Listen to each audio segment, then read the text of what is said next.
Hello, hello. It's OxxyOG. You know what time it is. We're doing a 15 Darkflame Cleft talkthrough. So I just want to talk very quickly about what we went into this with. We went with Brewmaster Monk, myself as Fury Warrior, Resto Druid, and Marksmanship Hunter, and then an Enhancement Shaman. So pretty physical damage focused comp. We had a verse buff, the Mystic Touch, and Battle Shout, which was nice. The Mastery buff too, which is good. So this felt like a pretty good comp going into it. We also had one B-res, and then anybody that might have cables. But overall, our damage split seemed like it would be good. Some good boss damage, some good pack damage. Let's get into it. This dungeon is known for having a pretty forgiving timer, but it's very kick intensive, and there's a lot of healing, like throughput parts of it. Resto Druid does stand to be, in my opinion, one of the best healers for this dungeon for things like the Candle King. So the third boss that a lot of people tend to have an issue with because their hots are so good at getting rid of the heal absorb. But let's get into this, see how this run goes. So before the pool, the Shaman had asked if he could farm Tempest. Something got messed up and the tank started it when he wasn't ready, and I don't know what happened with this first pool, but you'll see the damage meters. The Shaman did not do much. So we run this through. You always should know that the big guy is going to cast his area of effect ability, so you should always be ready for that to come out. So I heroic leap it. Watching for any kicks that are going to be going off that might like combo someone and kill them. Trying not to overlap my stuns with other people's. Use my rallying cry to make sure, maybe it keeps somebody alive. As you can see, like, this hunter is pumping. I think if the shaman got his abilities off, I don't know what happened, but if he did, I really think that this pack just deletes. But really, this pool, very important, is the kicks, and then when this ability comes out from the Overseer, the Overpowering Roar, that you make sure that, like, people are not below half health at that point. Now, of course, that's a healer's job, but if you're looking at this from a Fury Warrior perspective, and you think about, like, Rallying Cry, for example, it is something that can help be the difference between somebody dying and not dying, which in the long run can be the difference between you timing a key or not. I'll also focus my kicks depending on who it's on, based on what is coming out. If I know there's a big AoE coming out and a cast is focused on a shaman who tends to be pretty squishy unless they use one of their few cooldowns, I'll focus a kick on that, or maybe I'll eat a cast and kick something for a squishier target because I know I can live it. Things like that. Stuff to always keep in mind.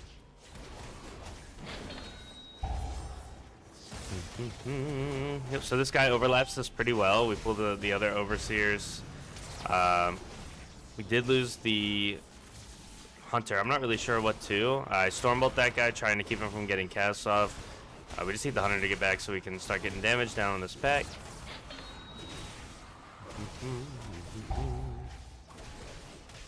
You can tell the Shaman started to catch up a little bit, so this pack he must have held his cooldowns in some way, shape, or form for the previous pack and sent him on this. So he did catch up a bit, which is nice.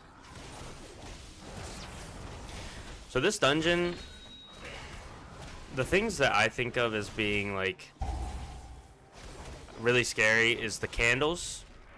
Yeah, he died. I needed to reshout. The candles, like the big fat candles that do the quenching or quelching blast or whatever. And then the second and third boss, in my opinion, are like the scary ones for pugs. Now, if you're in a pre-made, it might be a little different for actually both of those bosses, but when we get to them, I'll explain why I think that those are like stress points for this dungeon. The timer is great. You got so much time to do this dungeon, it's crazy. So we're just trying to keep things interrupted here. It's a 15, so casts do hurt a lot. They're not one-shots. That's more like, I think, 18 territory, where they're just complete one-shots, but they do some good damage.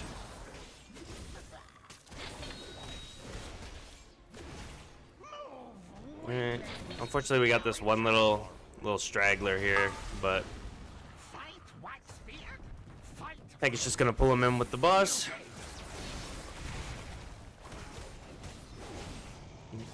So The main thing that I'm thinking of on this boss is number one, hard swapping to this and not getting hit by the rail car that's going by. Like that, I get hit by it all the time when I'm zoning out. But that, and then also having a finger hovering on Enraged Regeneration for if I get targeted by the laborers and it combos with some other kind of damage. You can really save yourself from dying if you just pop it if you think that you may go down. There's not many places in this on this key level that you're gonna need like your big defensives. And with the cooldown only being 1 minute and 30 seconds, it's really not gonna hurt much to use it if you think you may die. It doesn't even have to be like I'm gonna die. It's more like I might. So like take away that chance. All right, so I'm taking like 18 stacks of that dot from those laborers. I was getting a little nervous at first, but I ended up thinking that I'd be fine. This charge gets missed on the pillar, so you kind of lose some down or uptime here on the boss, but not anything too crazy. And now we're going to get this other ad. I guess for percentage, he needed this guy, but didn't get him in the first time because of the pathing of the overseer. So I guess he's just trying to use some efficiency of like cleaving these down during the boss, which I think is fine. I did like this route. It wasn't too bad from the tank.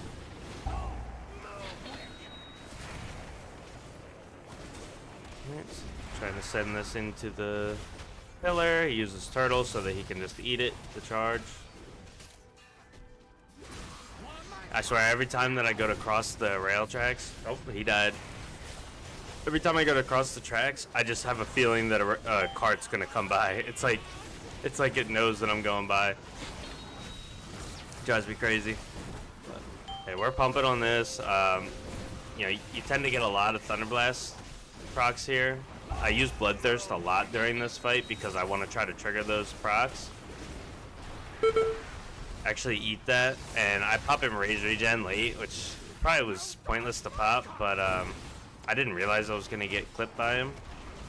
I should have popped it preemptively. It would have really sucked if I died there because we were still like at 25% health left for him. And we had no more V-reses, so it would have really slowed down our kill time on him. And we're already taking long enough, so. Like I said, like you should definitely be lenient. Like use your defensives if you have a feeling you might need them, not if you feel like you have to, because there's not many times that you're gonna need them. So if there's like a close call, just pop that. It's 1 minute and 30 seconds. Even now, it's already gonna be back up in a minute.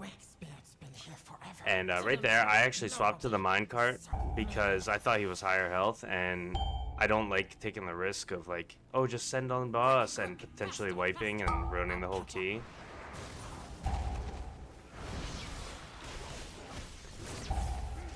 Alright, so this is a section of the dungeon, in my opinion, where your rally and cry can really come into handy. If you get a bad overlap with these, which the tank should be setting you up to not have a bad overlap, but if you happen to get a bad overlap of like the blasts from these big candles, you can rally and cry to save someone, and then that can help the healer rebound, and it may be like the difference between a brick key and a not brick key. You know, we're hurting here. I use rally. I believe there's another blast about to come out. It's not like it was 100% necessary, but it's like it's a 10-second health buff. It gives people a chance to recover, and so I think it's very useful, and you definitely want to be looking to use it right around this part. So he's kind of staggering these guys out, like making sure we don't have more than 2 at a time, which I like. Now he's pulling in these with the fiends here, these little red elementals, these little fire elementals over here. You really want to try not to have their explosive flames go out. They do increase fire damage taken every time that a cast gets off. So the more of those that you can interrupt, especially while these big guys are alive, the better, because it's only going to make it hurt even more.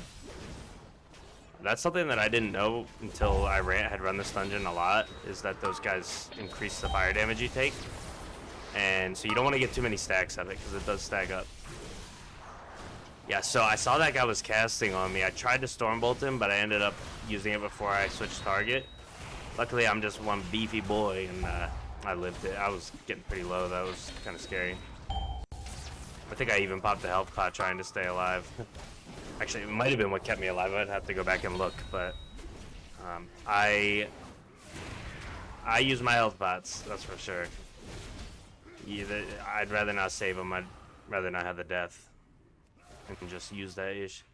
Okay, so this part you really want to, in a pug, this is tough. You don't want to have too many of these things going off. So if the tank's not going to take you to LOS, this could be a really scary pool, especially because we don't have very many interrupts.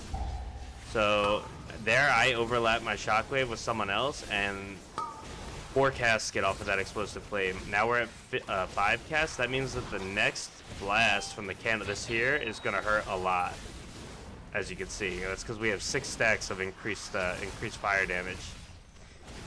Now luckily this wasn't a 16 because that may have been just enough to kill us all, but you really want to try to figure out your interrupt order before this pool, because without like a Vengeance Demon Hunter with a Silence Sigil, this can be really, really difficult.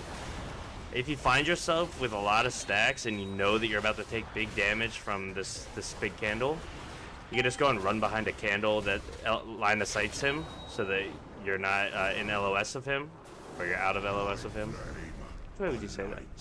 And then you'll be all good. Unfortunately, boss gets pulled here when we were trying to res. Really, really sucks. Yep. Bye-bye. So I don't actually know how the boss got pulled, but the shaman died. We wanted to res him.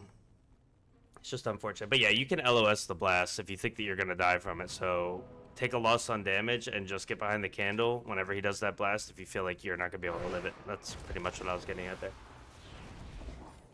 Sorry, I'm getting all jumbled up talking about a couple of different things. That was unfortunate that we wiped. Luckily, the group had good vibes. We weren't going to call it. It's a really, really forgiving timer on the dungeon. So it's game time. Okay. I just very quickly want to talk about this boss because everybody brings up the Candle King when they talk about Darkflame Cleft, and like how the Candle King is like the barrier of whether or not you do this dungeon. But in the case that anyone doesn't know this, with this boss, there's 2 things that you want to make sure of.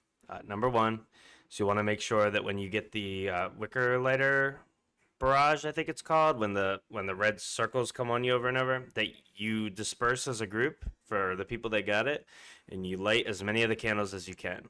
All right, that's gonna help you not get as big of a stack as of a dot during his next mechanic.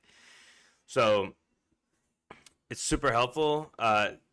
The more candles that you do not light, the more stacking dot you're gonna have. So that's number 1. Light as many candles as you can. And number 2 is when he does the extinguishing gust, when the tornadoes come out, you only want to extinguish 1 candle. They'll all be lit, but the more candles that you extinguish with those gusts, you take increased damage, or it's a dot for that as well.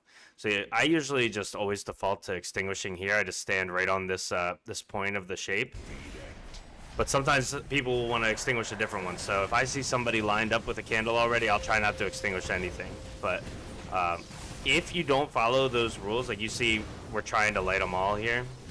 If you don't follow those rules, this boss actually becomes really difficult, and you can rot out from the bleed, and then the dousing breath will just absolutely kill you. Or even this part, this is one of the things that the dots are influenced by.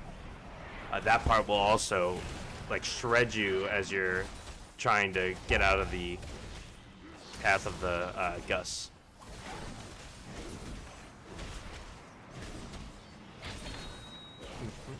But aside from that, I mean, this boss isn't all that bad. You just want to make sure you stand in your healer's AoE ground heals whenever possible to try to get topped off. I'm just going to pause real quick and show here just so you understand. So you can see there's a dot on us here, a 2 dot. That's because we have 2 candles extinguished. I think there's one back here this way and one right here. if we had extinguished 4 candles with that, the dot would be even higher, and we'd be ticking down a lot more. And this dousing breath, look how low it gets us. So that dousing breath, I mean, I could have used Enrage regen, but I'm just saying that would have killed me if we had any more stacks of that dot. Now, I would have used the defensive, but, you know, I'm just saying you want to make sure that you don't extinguish too many candles. Very important. Okay, we lit all but 1 candle, so we only have 1 stack of the dot here, and now we're extinguishing 1 candle again. I just feel like I never hear anybody talk about this boss, and I've always felt like whenever I step into this boss, it's hit or miss on whether or not we just get melted. And then I learned how he works, and I was like, oh, so there's actual mechanics to him. You're not just like dancing around and making sure that you extinguish flames. So.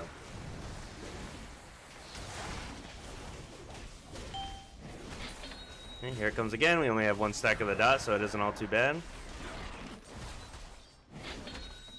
Our hunter's back there. He's LOSing. I don't think you can LOS the douse. That would be cool. It doesn't look like he's taking any damage, but he's probably using turtle or something. I'm taking the most damage. I usually feel pretty beefy, but it's because I'm only using Spell Reflect because I know I can live it. Yeah, if the dot was sticking more, I'd probably use Enraged.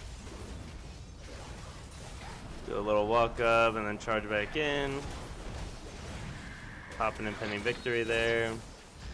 Yeah, we're home free on this one now.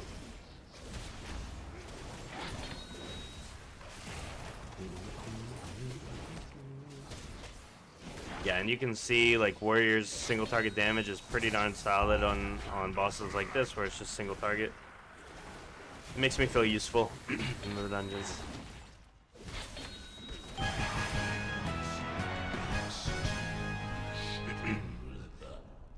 This room can be a little bit tough if you don't have a grouping spec in your comp. Sometimes people want to LOS it and have them all run to you. This group did not. They just wanted to YOLO it. That's fine with me. Just try to get a shockwave out or a storm bolt if you see someone getting targeted by multiple. If you have Plater set up for that. And then if I know casts are going off, I usually just pop a Spell Reflect and make sure that I live through that cast. I don't know what I did wrong here, but my Ravager and my Recklessness got off sync. So I want to get them back on sync because it's just awkward when they aren't. So with this boss coming up, my plan, I believe, is to just kind of like wait it out and farm back Ravager and then pop my Recklessness.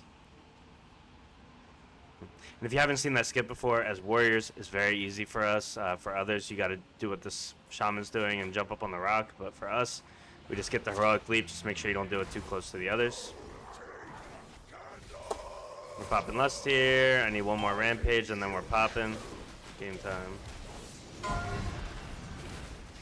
So the strategy for this boss tends to be that you wanna really group up in this corner for the first one, so that all the candles like get bunched up there, and then you want to stay along this wall. Everybody stay along this wall as you travel counterclockwise around the room. And then whenever there's a candle that goes in the direction that you're going to be moving, you destroy it with the pickaxe so it doesn't put wax there. Unfortunately, we were a little like discombobulated, running around all over the place, so the wax figures are getting very spread. Like this is the one that you would technically want to kill here, most likely. So that we don't have wax going right here, but we're just gonna make it work. It's all good. So see, I'm trying to hug the wall. Ooh, but yeah, that stun's crazy because I ran right through it, but it is what it is. And I technically want to get this one here, the outside one, but there was 2 in a row, so that really wasn't gonna happen.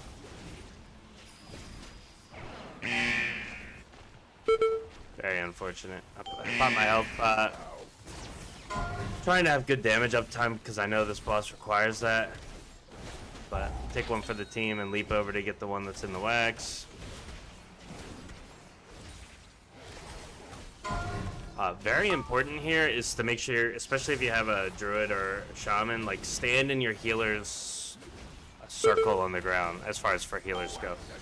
Stand in the efflorescence, I think is what it's called, because this boss is all about like keeping people as close to the top as they can, especially with the heal absorb. And if you're just standing like I am right now, if you were just willingly standing out there just because, I mean, you're just gonna rot. You're gonna rot to death. So make sure you're popping your impending victories, using those cooldowns pretty much any time that you're getting lower, because the way that this works is like you're just gonna rot, and your health's gonna keep going back up and then down, and it's gonna go down a little further each time. And if you don't try to compensate by using things like your impending victory, you're just gonna rot out. So, so I'm gonna grab these. Actually found a safe spot there. We're all good.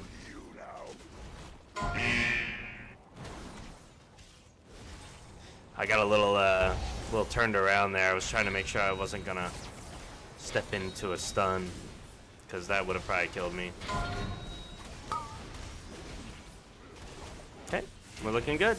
I would say after this, the only other check of the dungeon, we actually did lose the shaman. The only other check of this dungeon, in my opinion, is how fast. It's a time check. It's how fast you can do this minecart section. So I'm not a pro at this minecart section, but I'm gonna try to talk through how it works. So if the candle stays above, I think it's 90%, it'll keep moving as long as there isn't ads like within it. So that's why the tank is sort of running them up. I think you want to typically try to pool this section in like 3 different pools, and keep the cart refilled with candles. So he pulls all this huge amount into one. We're gonna kill him, and then he's gonna try to group up a big huge amount again. And you want to try to do it this entire section in 3 stops, like we're doing. This will be the first stop, and then 2 more. You want to try not to go out into the darkness, because it's going to lower your damage. And you can see the cart isn't moving at 66% because that horror was in there. But now the tank's trying to drag them so that we can keep moving the cart, and he can pick up more ads. So I say this is the last like check, because I really don't think the last boss is anything crazy. But this, if you don't do it with like good time efficiency, can completely just destroy your key. Even if you've been having a good run, if you take, 6 minutes on this part, it's really gonna hurt. Doesn't matter how good your run is. So it's really nice to have a tank that knows how to do this. I've seen some YouTube videos talking about how the tank and the healer should grab a candle, which lasts like 30 seconds, and run ahead with each other, and the healer, since they won't be in the darkness technically, the healer just spam heals the tank while he gathers everything, and then you maybe do it in like maybe even 2 pools depending on how good your group is. But that takes some practice, and to be honest also takes like probably a pre-made group. It's a little tough to do those kinds of things in a pug. Alright, so tank is hurting right now, and by hurting I mean dead. So trying to escort this cart so I have somewhere to run to. So we're moving. Tank's back up because he got the B-res, which is good. Shaman's dead again though. He has Ankh, so he uses it, and here he comes. So I still haven't rage regen, but I saw that I only had aggro of like 2, so I didn't pop it just yet. Instead I popped it when I didn't need it anymore, because I'm just a risk taker, I guess. I don't know. Should have popped it right once I saw the red nameplate so I didn't die, but I guess I thought that was good, which I was. But we'll take it.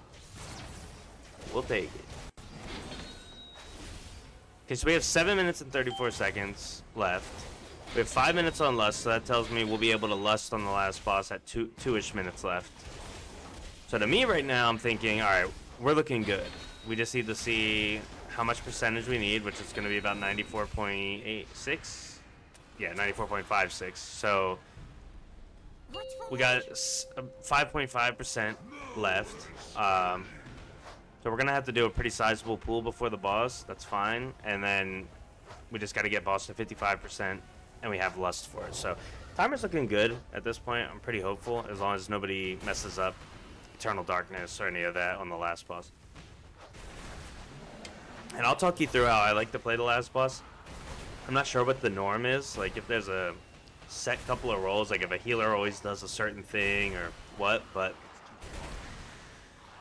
I will definitely lay out to you what my thought process is and how you could take your own, like have your own personal responsibility in this last boss rather than relying on others to potentially do something. You know, because when we're solo queue, like when we're out there pugging into groups, right?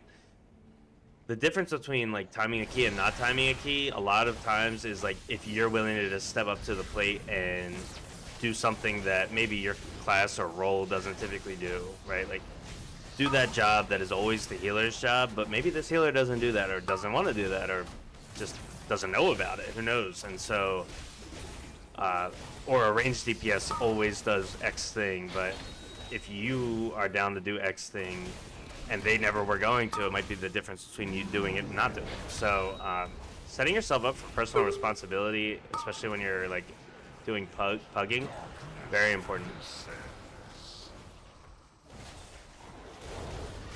Okay, so what I'm looking for on this boss, right? So you have Eternal Darkness. Eternal Darkness is that big pulsing like AoE that he does that also slams the candle light down to basically 0 unless you're filling it up. So I'm always watching the Eternal Darkness cast time. There's 6 seconds left. We're at 96% right now. I will typically, when I see Eternal Darkness coming, I'll leap out, and right after the first pulse, I charge in and fill the candle up. This ensures that the candle's not going to get depleted to 0 every single time. Because the only real risk that you have of wiping to this boss is if you get feared and then your healer can't catch up and then you get killed. So I just eliminate that risk by always taking it upon myself to make sure that we never get feared. So I pretty much won't use Heroic Leap at all, ever, never, ever, until Eternal Darkness is coming out. So I can see now it's at 24 seconds, so I'm chilling. I get Shadow Blast, so I take this time to grab a candle, pop a Spell Reflect, and I didn't really know how much damage it does on a 15, so I think that's why I popped in Rage Regen there too, because I just didn't want to die. I know it hurts, and since I jumped out a little early, I also knew that